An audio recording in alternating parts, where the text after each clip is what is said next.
Birinchi agentство orqali kelganmisiz yo o'zingiz kelganmisiz? Biz Dubayga agentство orqali kelganmiz. Hamma qiziqadi. O'zimga ham qiziq. Agentство orqali keldim deganingizga, agentствоdagilar qanaqa ish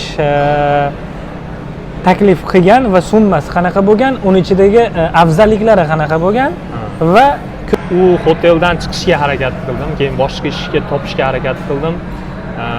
Vizamni cancel qilishdi. Men resign qilaman dedim, vizamni cancel qilishdi. Viza cancel bo'lgandan keyin oz muddat ichida ish qidirishni boshladim, boshqa qildim. Endi Xudo berdi, inshaalloh keyin restoran sohasiga o'tdim. Hospital uni oyligi balandroq edi.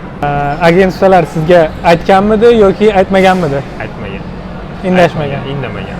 Xo'p. Ular bizga deganki, sen borasan, luxury hayot, 5 yulduzli mehmonxona, yotoq joylaring, ovqatlaring hammasi. Keldik. Assalomu alaykum.